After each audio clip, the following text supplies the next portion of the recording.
자, 여러분 기초 회계 특강 시작하겠습니다. 선생님 갑자기 무슨 생뚱맞게 회계학이에요? 이거 지금 실무 강의 아니었나요? 네, 실무 강의인데 우리 오늘 진도 교재 56페이지 제10절 권리의 감정평가 로마자 1 영업권의 평가 방법 들어갈 겁니다. 자, 그런데 영업권에 대해서 강의를 하려고 하다 보니까 아무래도 이걸 이해하기 위한 회계학적인 지식이 있어요. 그래서 이 논점을 조금 더 제대로 그리고 좀 더 쉽게 좀 더 깊이 이해하기 위해서 제가 필요한 회계학적 지식들을 정리해서 기초회계 특강 형식으로 정리를 했습니다. 요 기초회계 특강 내용 공부한 다음에 그런 다음에 뒤 시간에 이어서 영어권에 대한 감정평가 들어가도록 할게요. 자, 이 회계학 기초특강은요. 1차 회계학을 이미 공부하신 분도 있고 1차 공부하지 않고 바로 2차 실무부터 공부하시는 분들이 있죠. 자, 그랬을 때 제가 그 두 분을 이렇게 나누었을 때 자, 1번은요. 이미 1차 회계학을 공부하신 분, 이미 1차를 회계 공부했거나 아니면 1차 합격하신 분, 그런 분들의 경우에는 필요하신 경우에만 수강하시면 되는데 그래도 우리가 1차 시험이라고 하는 것이 워낙 휘발성이 강하게 막판에 막 벼락치기로 공부한 성격이 있잖아요.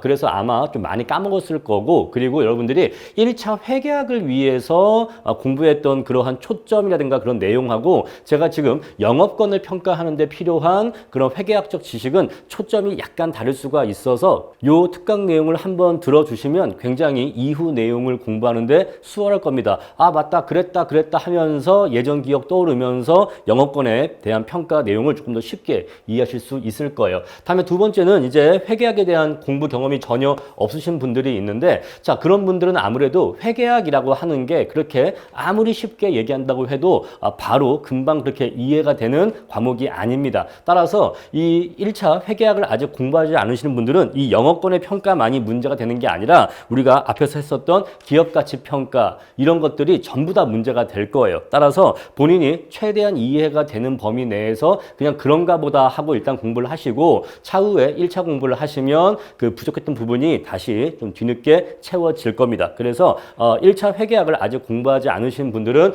이쪽 파트가 어려운 건 어쩔 수가 없다. 자, 그래도 제가 최대한 기초 회계 특강으로 필요한 내용을 최대한 쉽게 말씀드릴 테니까 제가 지금 알려드리는 요 내용을 기초로 해서 최대한 그냥 그런가 보다 하고 이해하시고 나중에 1차 공부하신 다음에 더 제대로 완벽하게 보충하시면 되겠습니다. 자, 그래서 이제 기초회계 특강 시작할 건데요. 자, 회계 등식부터 한번 이야기를 시작하고자 합니다. 자, 물론 회계학 공부하신 분들은 이게 너무 당연한 내용인데 당연한 내용이지만 그래도 처음 하는 얘기처럼 아주 소상하게 자세히 쉽게 말씀을 드릴게요. 자, 우리가 자산이라고 하는 것은 부채 플러스 자본으로 이루어져 있다라고 하는 회계 등식이 있는데 바로 우리 회계학에서 아마 가장 중요한 등식이 뭐냐라고 한다면 아마도 요 등식이 가장 중요한 등식이 될 겁니다. 자, 근데 우리가 요 등식을요, 이 회계 등식을 꼭 회계학에 한정해서 이해할 게 아니라 우리가 주로 다루는 부동산에 한번 적용해서 한번 이해를 해볼게요. 자, 어떤 사람이 5억짜리 아파트를 샀대요. 그런데 자기 돈은 3억밖에 없어서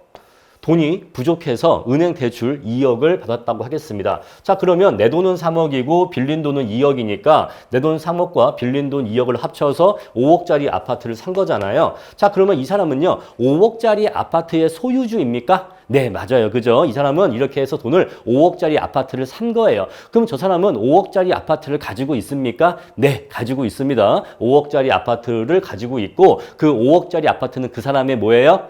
자산이에요. 그렇죠? 자산인데 그 자산이라고 하는 게 그러면 다 그 사람 거예요? 그렇지는 않아요. 그렇죠? 자, 물론 그 사람이 5억짜리 아파트를 자산으로 소유하고 있긴 하지만 그 중에서 그것의 상세 내역을 뜯어보면 그 중에서 3억은 그 사람 거지만 나머지 40%인 2억 원에 대해서는 본인 게 아니라 빌린 돈 부채로서 이루어져 있다는 것을 알 수가 있어요. 이해하시죠? 자, 그래서 우리가 순수하게 내 돈이라고 말할 수 있는 것은 자본이라고 부르고 내 돈이 아니라 남의 돈을 빌린 것을 부채라고 부른다는 거 알 수가 있고요. 이 자본과 부채의 합으로서 자산 가치를 이룬다는 걸 알 수가 있어요. 자, 일단은 여러분들 다 아시는 기본적인 내용부터 시작을 했습니다. 자, 그럼 이제 우리가 자산, 부채, 자본 이것을 이해하는 게 굉장히 중요하기 때문에 한 항목씩 조금씩 더 자세히 들어가 봅시다. 자, 자산이라고 하는 것은요. 기업이 소유하고 있으면서 금전적인 가치가 있을 뿐만 아니라 뭔가 금전적인 가치가 있는 걸 갖고 있을 뿐만 아니라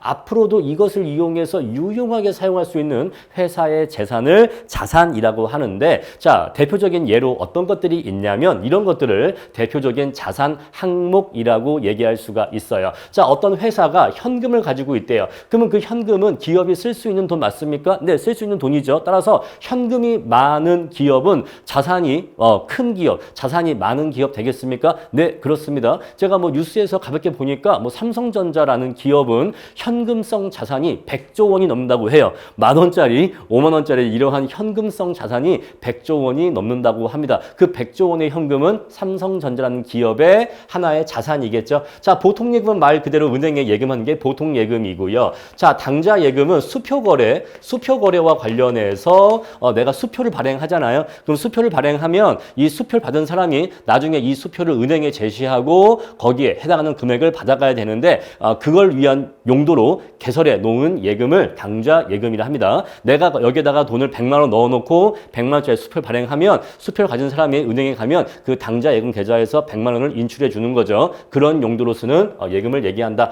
자, 정기 예금과 정기 적금이 있는데 앞에 이렇게 정기자가 붙으면 일정한 기간이란 뜻이에요. 정기는 일정한 기간이란 뜻입니다. 자, 일정한 기간 동안 예금을 맡겨놓거나 적금을 붓는 것을 전제로 해서 일반적인 보통 예금보다 더 높은 이자를 지급해주는 상품을 정기 예금, 정기 적금이라고 해요. 자, 정기 적금은 일정한 금액을 일정한 기간 동안 넣기로 약정한 예금 상품을 적금이라고 합니다. 자, 그런데 이러한 내용은 우리 감정평가에서 크게 중요한 내용은 아니고요. 자, 제가 지금 물론 우리가 회계학적인 내용을 얘기하고 있지만 그래도 주된 설명의 포커스는 우리 감정평가 그리고 영업권의 감정평가와 관련된 항목을 조금 더 자세히 말씀드리겠습니다. 자, 상품은 어디서 사와서 파는 걸 상품이라고 합니다. 자, 쿠팡 같은 회사는요, 다른 회사 제품을 사다가 내가 창고에 보관하고 있다가 이걸 팔죠. 우리 이러한 물건을 상품이라고 하고요. 내가 만들어서 파는 물건을 제품이라고 합니다. 자, 파리바게뜨는 자기네가 빵을 만들어 팔죠.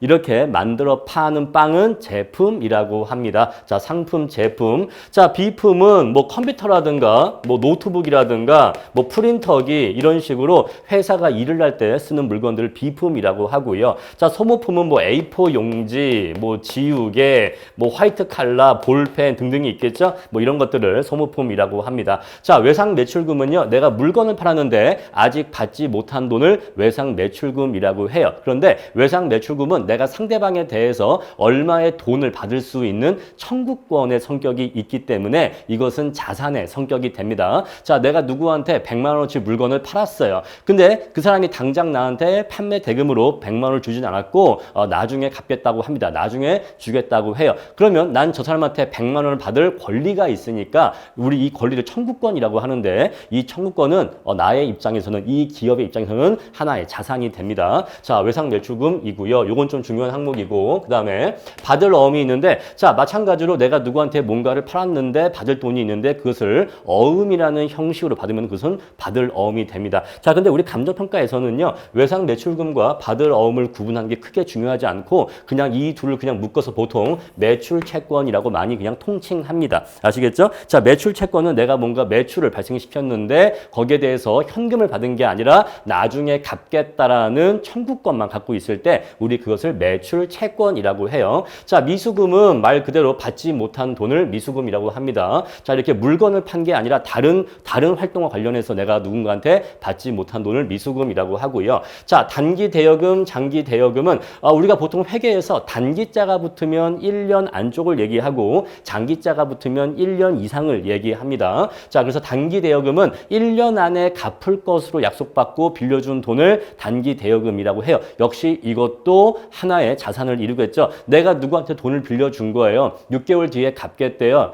해서 내가 3천만 원 빌려줬으면 내가 이 3천만 원의 단기 대여금이 있는데 역시 이것도 나의 자산 중에 하나입니다. 왜? 돌려받을 거라는 권리가 있으니까. 자, 장기 대여금은 1년 이상 갚는데 1년 이상 걸리는 대여금을 장기 대여금이라고 해요. 역시 이것도 다 자산 항목이 되고요. 자, 선급금은 내가 돈을 미리 낸 것을 선급금이라고 합니다. 내가 만약에 뭔가를 하면서 돈을 먼저 미리 낸 게 있어요. 돈을 먼저 미리 낸 게 있으면 내가 현금은 지금 나갔지만 그건 사실 내 돈이기 때문에 그죠? 현금은 나갔지만 상대방이 보관하고 있지만 그 돈의 주인은 사실 내 거잖아요. 그냥 내가 내는 것만 먼저 냈을 뿐이잖아요. 그래서 선급금도 하나의 자산이 됩니다. 자, 이러한 항목들이 있고 우리 감정평가에서는요. 이러한 것들이 유형 자산을 이루죠. 유형 자산. 그래서 뭐 기업이 토지를 가지고 있다, 건물을 가지고 있다, 차량을 가지고 있다, 여러 가지 기계를 가지고 있다 하면은 이런 것들이 기업이 갖고 있는 유형 자산이 됩니다. 자, 이러한 항목들이 대표적으로 기업이 갖고 있는 자산의 항목들이 되고요. 자, 다음에 내용 또 이어서 볼게요. 부채라는 것이 있는데 부채는 미래에 일정한 금액을 갚아야 될 의무가 있는 기업의 채무를 부채라고 합니다. 자, 대표적으로 어떤 게 있냐면 자, 외상 매입금 내가 물건을 누군가한테 샀는데 내가 이 대금을 매입 대금을 내가 현금으로 바로 지급한 게 아니라 나중에 줄게 라고 해놓은 것을 외상 매입금이라고 하고요. 자, 마찬가지로 내가 누구한테 뭔가를 샀는데 그거를 내가 나중에 주겠다는 어음을 발행하면 그것이 지급 어음이 됩니다. 역시 이 두 가지를 합쳐서 그냥 매입 채무라고 부릅니다. 자, 미지급금은 내가 누구한테 돈을 줘야 되는데 주지 않고 있는 것을 미지급금이라고 하고 역시 내가 1년 내에 갚기로 약속하고 빌린 돈을 단기 차입금이라 하고 내가 갚는데 만기일이 1년 이상 남은 차입금을 장기 차입금이라 해요. 자, 선수금은 내가 누군가로부터 돈을 미리 받아 놓으면 현금은 나한테 들어와 있지만 이건 아직 내게 아니죠. 남의 돈을 내가 미리 받아놓은 것 뿐이기 때문에 역시 선수금도 하나의 부채 항목이 됩니다. 자, 마지막으로 우리가 자본 항목이라는 게 있어요. 자, 자본은 순수하게 주주의 소유권, 순수한 주주의 소유권을 자본이라고 합니다. 기업이 소유하고 있는 총 자산에서 타인에게 갚아야 될 총 부채를 차감하고 나면 순수하게 주주들이 갖는 순자산의 가액을 구할 수가 있는데 우리 그것을 자본이라고 하고요. 대표적인 항목은 애초에 회사를 세울 때 주주들이 출자한 자본금이 있고 그리고 그 회사가 그 기업이 영업을 하다 보면 이익이 쌓이겠죠. 그 이익이 쌓인 것을 이익잉여금이라고 하는데 이 이익잉여금은 자본금의 한 구성 항목이 됩니다. 그래서 어떤 기업이 장사를 잘해서 이익을 많이 쌓으면 이익잉여금이 커질 것이고 그에 따라서 그 회사의 자본금은 커지게 되겠죠. 자, 우리 이렇게 해서 기본적으로 자산, 부채, 자본이 어떠한 항목이었는지 한번 공부를 했고요. 자, 그럼 이제 이러한 자산, 부채, 자본의 상태를 하나의 표에 정리해 놓은 것을 자본 상태표라고 합니다. 자, 우리 재무회계에서 가장 중요한 재무제표 중에 하나라고 얘기할 수가 있어요. 자, 재무상태표는 어떤 기업의 자산, 부채, 자본의 상태가 어떠한 항목이 각각 얼마씩 되어 있는지 그 상태를 한 번에 요약해서 보여주는 표다라고 얘기할 수가 있습니다. 자, 보시면요. 이쪽에 왼쪽에 자산이 들어가 있고요. 오른쪽에 부채와 자본이 들어가 있어서 자, 부채와 자본의 합계가 자산의 총 크기와 일치하는 아까 봤었던 회계 등식이 성립하고 있다는 걸 표로 보여주고 있습니다. 그래서 자산은 이쪽에, 부채와 자본은 이쪽에 같이 있는 거고요. 자, 그리고 우리가 일반적으로는 자산은 이렇게 유동자산과 비유동자산으로 구분을 해서 항목을 구분해서 서술을 하고요. 자, 부채도요. 유동부채와 비유동부채로 나누어서 서술하는 게 일반적입니다. 자, 유동이냐 비유동이냐라고 하는 것은 현금 화가 얼마나 쉽게 가능하냐에 따라서 구분을 하는데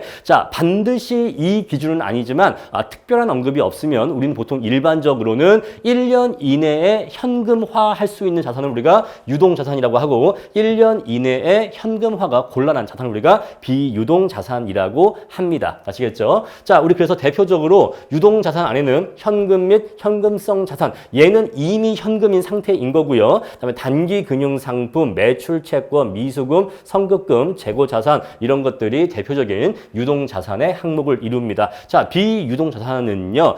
기업이 갖고는 있지만 1년 이내에 즉 짧은 시간 안에 현금화가 불가능한 자산을 얘기하는데 장기 투자자산, 유형자산, 무형자산, 기타 비유동자산 이런 것들로 비유동자산이 이루어져요. 그냥 이런 항목들이 있겠구나라고 대충만 보시면 됩니다. 다음에 유동부채가 있는데 역시 1년 이내에 갚아야 되는 채무를 유동부채라고 하고 만기일이 1년 이상인 채무를 비유동부채라고 해요. 그래서 매입 채무, 단기 차입금, 미지급금, 선수금 이런 것들이 유동부채 항목을 이루고 사채, 부채, 장기 미지급금, 장기 충당 부채 이런 것들이 비유동 부채를 이룹니다. 자, 자본은요. 아까 얘기했던 납입 자본과 그리고 이익 잉여금 이런 것들로 이루어집니다. 선생님, 요거 기타 자본은 뭔가요? 자, 기타 자본 굳이 알 필요가 없습니다. 그냥 우리가 지금 회계학 시간이라면 강의할 필요가 있겠지만 우리는 지금 영업권 평가에 필요한 회계학 지식을 공부하는 거니까 요 기타 자본에 대해서 굳이 말씀드릴 필요는 없을 것 같아요. 따라서 필요한 범위 내에서만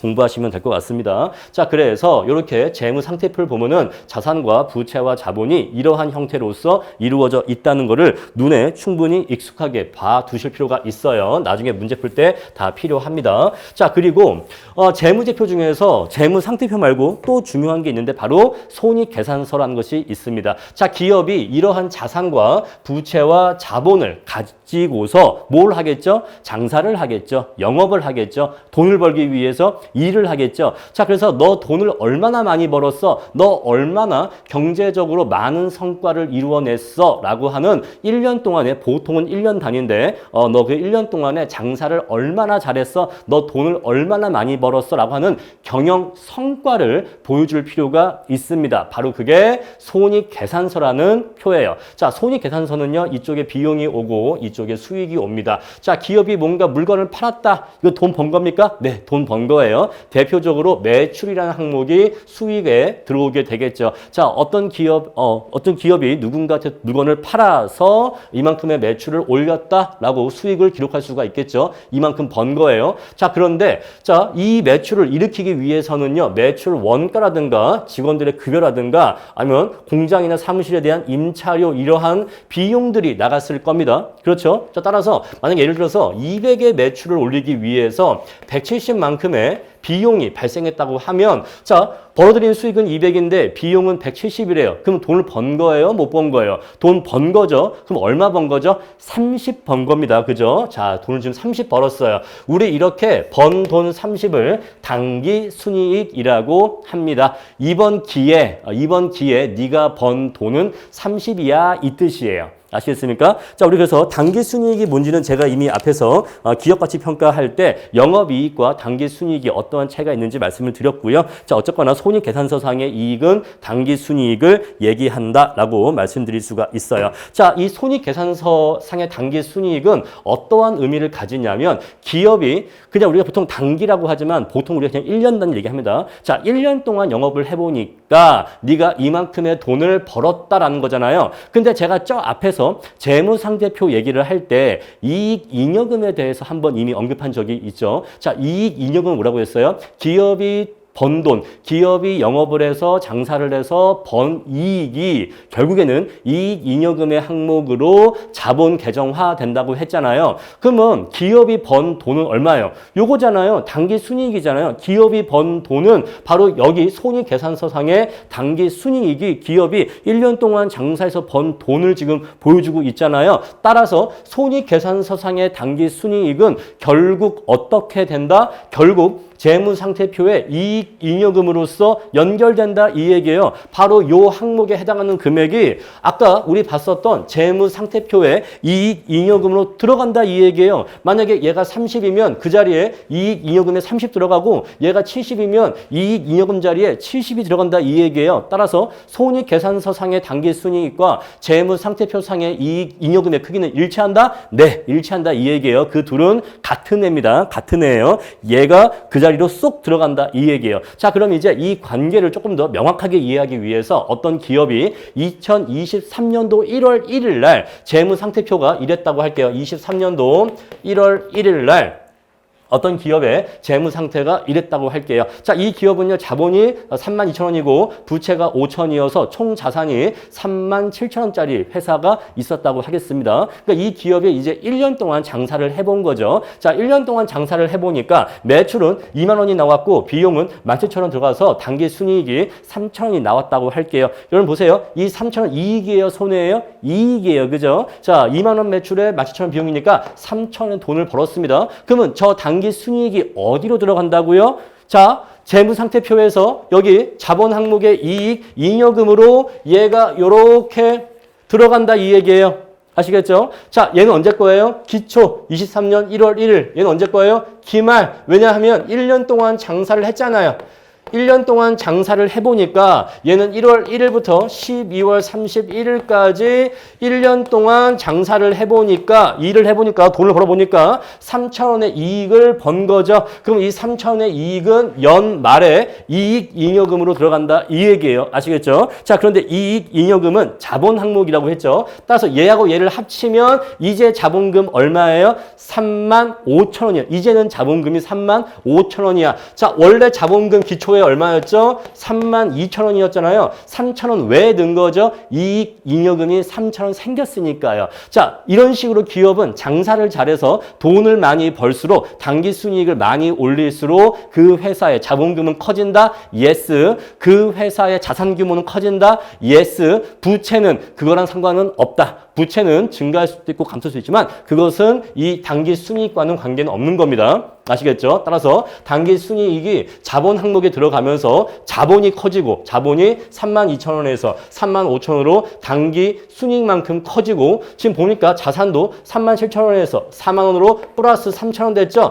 딱 이 숫자와 뭐와 일치하죠? 당기순이익의 크기와 일치하죠? 따라서 당기순이익의 크기만큼 자본도 증가하고 자산도 증가한다? Yes. 그럼 반대로 만약에 기업이 손실이 발생하면 당기순손실 발생할 건데 그럼 그 당기순손실만큼 기업의 자본 감소할 거고 자산 감소하겠습니까? Yes. 아시겠죠? 자, 그런데 여러분 우리가 일반적으로요. 우리 감정평가 이론이나 감정평가 시험에서는 일반적으로 시간이 흐름에 따라 부동산의 가치와 임대료가 상승한다고 전제하고 문제를 냅니다. 자, 마찬가지로 기업에 대해서 문제를 낼 때에도 일반적으로 기업의 이익이 발생하고 그 다음에 기업 가치가 시간이 지날수록 성장한다는 가정하에 문제를 내기 때문에 자, 이론적으로는 단기 순손실이 발생할 수도 있지만 단기 순손실이 발생하는 경우에 대해서는 출제 확률이 매우 희박하기 때문에 그러한 경우까지 공부할 필요는 없겠다라고 말씀을 드립니다. 그래서 항상 이익이 발생하고 기업 가치와 부동산의 가치가 성장해 나가는 그러한 모델을 가정해서 공부하시면 되는 거예요.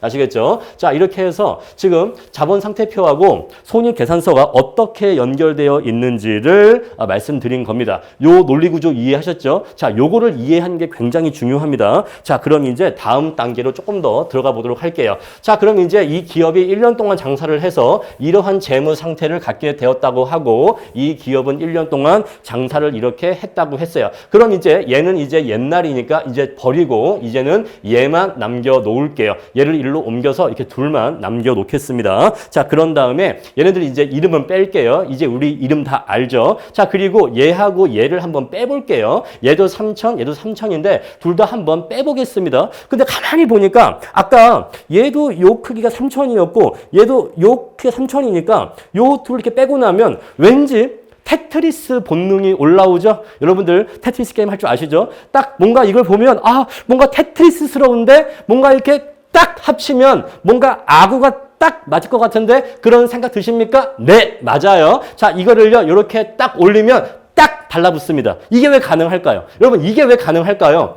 요 길이도 3,000만큼이고 요 길이도 3,000만큼이기 때문에 요 길이가 일치하는 거예요. 그래서 얘를 이렇게 딱 위로 올리면 이 둘은 이렇게 딱 일치할 수밖에 없고 놀랍게도 이쪽 길이가 완벽하게 일치할 수밖에 없어. 선생님, 이게 일치한다는 걸 어떻게 알 수가 있죠? 아까 이미 다 말씀을 드렸잖아요. 그죠? 자, 그런데 이렇게 해놓고 보니까 얘랑 일치한다고? 자, 근데 우리가 요 강의를 맨 처음 시작할 때 뭐부터 이야기를 했냐면 회계라고 하는 것은 자산은 부채 플러스 자본이다 라는 그 회계 등식부터 이야기를 시작했거든요. 그런데 지금 이런 상태가 되고 나면 그 회계 등식이 어떻게 수정되냐면 자산 플러스 비용은 부채 플러스 자본 플러스 매출은 그 수익이죠. 수익이다. 이렇게 등식을 응용할 수 있을까요?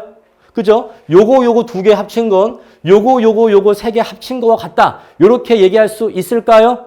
그렇죠. 그래서 이러한 식이 나온다 이 얘기예요. 그래서 이제 확장된, 응용된, 변형된 회계 등식이 이제 이렇게 나오는 겁니다. 자산 플러스 비용은 부채 플러스 자본 플러스 수익이다 라고 하는 맨 처음 봤었던 회계 등식의 확장형이 나오게 되는 거예요. 이제는 수익과 비용까지 고려한 회계 등식이 나오게 되는 겁니다. 여러분, 또 이 회계 등식이 어떻게 도출된 건지를 제가 지금 이렇게 도형의 형태로도 설명을 드렸는데 조금 더 한 가지만 더 설명을 드릴게요. 여러분들 이해를 위해서. 여러분, 만약에 우리가 요 비용을 얘를 요렇게 넘긴다고 할게요. 얘를 요렇게 넘기면 좌변에는 이제 자산만 혼자 남게 되겠죠? 그렇죠? 근데 비용이 이렇게 넘어오면은 빼기 비용 되겠습니까? 네, 빼기 비용 될 거예요. 요거 당연히 알죠? 항을 넘어오면 부호가 바뀐다는 거. 자, 그런데요. 수익 빼기 비용은 뭐예요?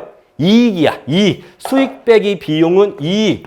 아까 우리가 했던 표현에 의한다면 당기 순이익 또는 이익 잉여금. 자, 손익계산서에서는 우리는 이 이익을 당기 순이익이라고 불렀고 자본 상태표에서는 우리는 이 이익을 이익 잉여금이라고 불렀거든요. 그래서 아까 제가 뭐라고 했죠? 이익 잉여금이 뭐가 된다고 했죠? 자본화 된다고 했죠? 자본 항목으로 분류된다고 했습니다. 따라서 이제는 자본의 크기가 이렇게 된다고 얘기할 수 있을까요? 그래서 이 수식이 우리가 맨 처음 봤었던 회계 등식과 완전히 새로운 것 같지만 사실은 그 원리를 똑같이 담고 있어요. 자산은 이꼬르 부채 플러스 자본. 아시겠죠? 그래서 지금 요 회계 등식이나 맨 처음 봤었던 회계 등식이나 사실은 같은 의미를 갖고 있는데 어떠한 차이점이 있는 거다? 아까는 수익과 비용까지는 고려하지 않은 상태의 회계 등식이고 이제는 수익과 비용까지 고려한 회계 등식이라는 거 이것만 기억하시면 돼요. 자, 근데 우리가 일반적으로는요. 비용을 그냥 이 자리에 놔둡니다. 그냥 비용을 이 자리에 놔두고 자산 플러스 비용은 부채 플러스 자본 플러스 수익이라는 회계 등식을 이용해서 앞으로 이제 우리가 영어권 관련 평가를 해 나가게 될 거예요. 자, 이제 우리 이렇게 해서 우리가 어디까지 공부를 했냐면요. 맨 처음 기본적으로 자산, 부채, 자본이 뭔지 공부를 했고 그런 다음에 자본 상태표의 구조와 모습에 대해서 공부를 했습니다. 그런 다음에 손익계산서와 자본 상태표가 어떠한 관계가 있는지를 공부했고 그 관계로부터 이러한 새로운 회계 등식을 도출할 수 있었어요. 자, 그럼 이제 우리가 이 지식을 이용해서 조금 더 영어권 평가를 위한 지식으로 들어갈 텐데 자, 회계의 전 과정을 정리를 하면 이렇게 정리할 수가 있어요. 물론 실제의 회계의 과정은 이것보다 훨씬 더 상세하고 더 세부 단계가 있습니다만 아까 말씀드렸습니다만 감정평가에 필요한 내용만 발췌해서 간단하게 정리했습니다. 아시겠죠? 자, 뭔가 회계적인 거래가 발생하면 그것을 회계장부에다가 분계를 합니다. 자, 분계를 하는데 그럼 이 분계가 몇 개가 이루어질까요? 뭐 회사 규모에 따라 다르겠지만 뭐 수백, 수천, 수만 개의 분계가 발생하게 되겠죠. 그죠? 왜? 수많은 거래가 발생하니까 이 분계가 수십, 수백, 수천, 수만 개의 분계가 발생하게 될 거예요. 그럼 이 분계가 차변, 대변, 차변, 대변, 차변, 대변 해서 분계가 되어 있을 텐데 그것들을 한 줄로 쫙 세우면 무엇이 된다? 바로 수정전 시산표가 돼요. 수정전 시산표. 자, 수정전이라고 하는 것은요. 아직 정확하게 수정하기 전이다. 따라서 정확하다, 정확하지 않다? 아직은 정확하지 않다 이 얘기예요. 그냥 일단은 요 앞에서 해놓은 분계를 그냥 모아놨다 이 얘기예요. 이것들이 맞는지 틀린지 그 오류에 대한 또는 정확성에 대한 수정은 아직 되지 않았고 일단 그냥 모아놓기만 했고 자, 시산표 뭐예요? 시산. 우리가 감정평가에도 시산가액이 있는데 한번 구해본 가격이에요. 이거 자체가 곧 최종은 아니고 감정평가를 하기 전에 최종 감정평가액을 도출하기 전에 그 전 단계로서 한번 구해본 가격이 시산가액이거든요. 자, 마찬가지로 우리 회계에서도 시산표라고 하면 최종적인 재무상태표나 손익계산서와 같은 그런 최종적인 재무제표를 작성하기 전에 그 전에 한번 해본 표다라고 이렇게 이해하시면 돼요. 자, 그래서 이 분계 차변, 대변 그것들을 다 그냥 갖다 모아놓으면 수정전 시산표가 됩니다. 그런데 이 수정전 시산표는 아직 수정이 안 된 거야. 아직은 정확성이 담보되지 않은 거예요. 따라서 이 안에 들어가 있는 회계 오류라든가 여러 가지 회계적인 보정들을 하게 돼요. 그 회계적인 보정들을 하는 것을 우리가 기말 수정 분계라고 하는데 요 기말 수정 분계는 우리 진도 맨 마지막에 비상장 주식의 평가에서 한 번 더 제가 강의를 할 겁니다. 비상장 주식의 평가. 에서 한 번 더 기말 수정 분계가 아주 어렵게 나오기 때문에 거기서 한 번 더 얘기할 거고요. 어쨌거나 이것을 수정을 하면 이제 수정이 된 시산표가 나와요. 그럼 여기 수정 후 시산표에 들어있는 차변, 대변 이 수많은 분계들은 이제 정확해진 겁니까? 네, 이제는 정확해진 거고 적절하게 보정이 된 거예요. 그럼 이제 이걸 갖다가 재무상태표나 손익계산서와 같은 재무제표를 만들면 되는 거예요. 아시겠죠? 자, 우리 그러한 로직으로 이루어져 있습니다. 자, 그래서 기업에서 이루어지는 수많은 회계적 거래를 분계를 해놓고 그 분계를 모두 다 모아놓으면 일단 뭐가 된다? 바로 그게 수정전 시산표가 되는데, 자, 우리 회계장부가 이쪽은 차변, 이쪽은 대변으로 이루어져 있다 보니까 뭔가 회계적인 분계를 쫙 모아놓으면 결국 이러한 모습으로 그려진다 이 얘기예요. 결국 이러한 모습으로 그려지고 결국 수정전 시산표가 이러한 모습으로 그려지게 된다는 것입니다. 아까 우리가 도출했던 자산 플러스 비용은 부채 플러스 자본 플러스 매출, 요거 수익인데 수익 과 같다라고 하는 요 구조, 요 관계를 유지하면서 이쪽에 뭐 얼마, 이쪽에 뭐 얼마, 이쪽에 뭐 얼마, 이쪽에 뭐 얼마, 이쪽에 얼마, 이쪽에 얼마 이런 식으로 쫙 수정전 시산표가 만들어진다는 것이죠. 자, 그럼 이제 이렇게 만들어진 수정전 시산표를 어떻게 해요? 이제 수정 분계를 해야 돼. 수정 분계를 하면 이제 수정 후 시산표가 나오는데, 자, 한 가지만 예시하면 이러한 수정 후 시산표가 나오게 됩니다. 자, 갑자기 표가 너무 디테일해졌죠? 이거 우리 이따가 뒤에 가서 워크북 퀴즈 때 풀 표인데 실제 우리 시험 기출문제에 나왔던 수정 후 시산표입니다. 정말 이렇게 나온다니까요. 우리 실무 시험 문제 1차 회계학이 아니고 2차 실무 문제에 이러한 수정 후 시산표를 주면서 이걸 이용해서 영업권의 가치를 구하라고 묻기 때문에 제가 불가피하게 이 회계학 강의를 하지 않을 수가 없었어요. 아시겠죠? 자, 그럼 이제 한번 봅시다. 아까 우리 분명히 수정 전 시산표에서 그림이 어떤 그림이었죠? 요거였잖아. 여러분, 이 그림을 잊으시면 안 돼요. 자산 플러스 비용은 부채, 자본, 수익이라는 요 구조를 잊으면 안 되는데, 그럼 이제 요 구조를 그대로 유지한 채로 수정 후 시산표를 다시 봅시다. 보여요, 안 보여요?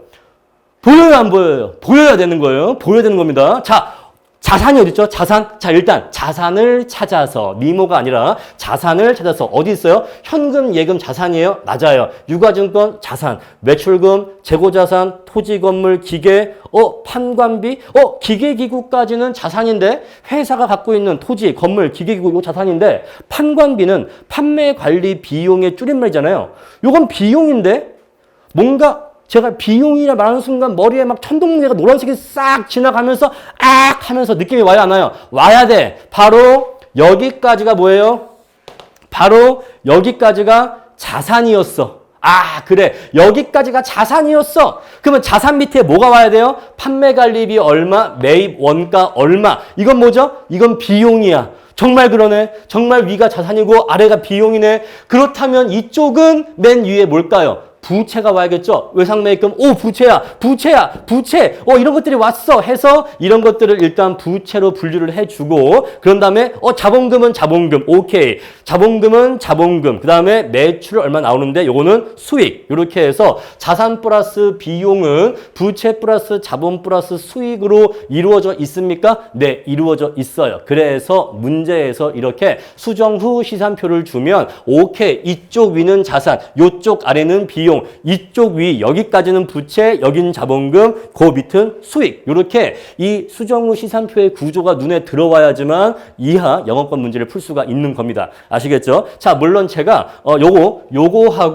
요거에 대해서는 문제풀이 할 때 좀 별도로 드릴 말씀이 있는데, 일단은 우리가 기초 개념만 잡는 거니까 이렇게 해놓고, 이렇게 자산 플러스 비용은 부채, 자본, 수익으로 이루어져 있다라고 일단 기본적인 구조까지만 이해해 주시면 나머지 세부적인 내용은 이제 뒤 이어지는 본 강의에서 말씀을 드리겠습니다. 자, 그럼 이제 이렇게 해서 기초 회계 특강은 마치고 이제 다음 시간에 영어권 평가 들어가도록 할게요.